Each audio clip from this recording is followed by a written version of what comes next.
Hello, and welcome to Chris's Ticks. In today's video, we're going to be having a look at the Timex Marlin. No, you're not having deja vu. We're going to be having a look at the Timex Marlin Automatic variant. And again, similar to the last video, I also want to mention that I purchased this with my own cash money. Before we get started though, I do want to mention that recently this channel has cracked more than 100 subscribers. Hooray! Triple digits. Exciting. Anyways, on with the review. Unfortunately this time we don't have an ad read to go over, so we'll just jump right into it. First, let's have a look at the box.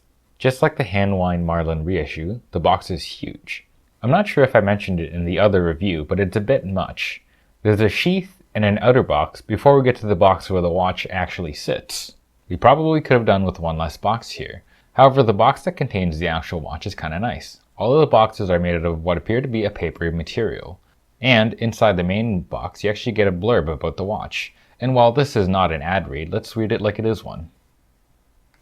Timex Marlin. Our iconic 1960s Marlin gets an aesthetic refresh. Ticking inside is a tried and true 21-joule automatic movement, creating a contemporary timepiece that honors our watchmaking history. Now onto the actual watch. The aesthetic refresh. Well, overall it's a very good looking watch. The one I got came with a black leather strap, apparently by SB Foot Tanning Co. of Minnesota, USA, but also China, since we got a sticker on the back on the case back that specifies Movement Japan, Strap China. It's a pretty nice strap though, supple and comfortable with Timex marked on the inside of the strap and at the end of the buckle. The watch. The design is indeed a refresh. Unlike the hand wind, which is basically a near one-to-one physical copy of the original design, the new automatic makes a few changes. The most notable change being that it grew a couple sizes, up to a 40mm watch compared to 36 of the original. This results in an overall size up with the whole thing, as well as the thickness increasing to 13mm and bumping up the lug width to 20mm. This will probably appeal to more people, but for me it pushes the limit for my small wrists. Any bigger and I probably wouldn't have considered it. So yes, I have small wrists. That being said, one nice effect of the bigness is the gigantic great domed acrylic crystal. It's just so pronounced. I really love it. Let's talk about the crown. It's great and large. The hand winding action feels good with nice and clicky setting positions. But again, in my books, a big crown is a big yes. So, what I'm saying is, I like big crowns and I cannot lie. Case finish. It's pretty good. Mine is the gold tone variant that specifies it's stainless steel. It's also a simple case with the polished finish, and it's nothing crazy, but that's what you expect for the money you pay for this thing. The case back is a screw-down exhibition type displaying the Miyota 8215 in there, so it's a nice step up from the pop-off case back of the hand-wind original reissue. The Allen hands. On mine, they're definitely inspired but not copied from the Timex archive, and I personally like the look. I did, however, notice something interesting. The indices and minute track don't perfectly line up on mine. I looked at the Timex website, and neither did the one they used for the product shot. It's not a big deal, and I only really noticed it while typing up this review. Oddly enough, this isn't an issue on the hand-wind version. The date window. It's not too bad. I think I would have liked to have a border on it, kind of like they did on this Marlin here.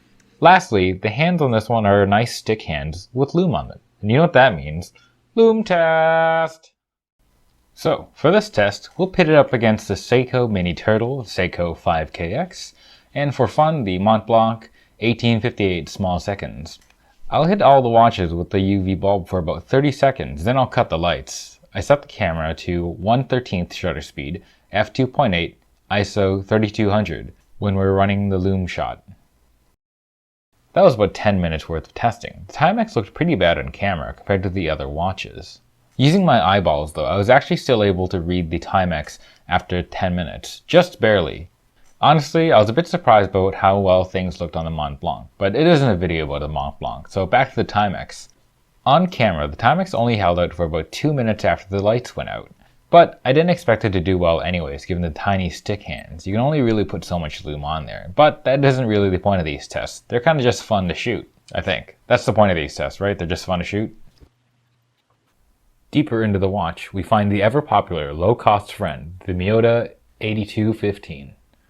Just in case you didn't already know, it's made in Japan, 21 joules, automatic, unidirectional winding, 21,800 BPH, 42-hour power reserve, with hand winding but not hacking, and it's good for minus 20 seconds to plus 40 seconds a day. It is acceptable for the price, but honestly, I would have hoped for something a bit better, and I'll explain why in a bit. But before we get into that, I'd like to talk about some odd things that I spotted on my copy of the watch. I would like to stress that I haven't opened this thing up yet, but I am going to after the video to address some of the issues. So what am I talking about? Let's have a look at the exhibition case back.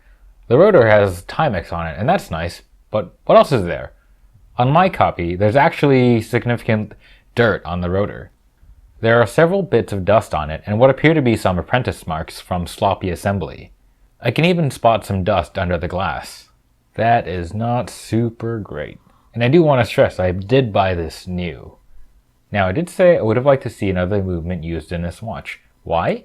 While the 8215 is generally fine, the unidirectional rotor is actually pretty loud. You can actually hear it pretty clearly walking around in a quiet room. And at the same price point, an NH35 has bidirectional winding and hacking, and a similar level or lack thereof of finishing. Although these are small things for this watch, the 8215 is actually pretty robust and time tested, and of course way easier to service than previous Timex movements of old, as I've mentioned in previous videos all the time. Alright, so I've got a lav mic on, and I'm gonna just wind and shake the Timex here.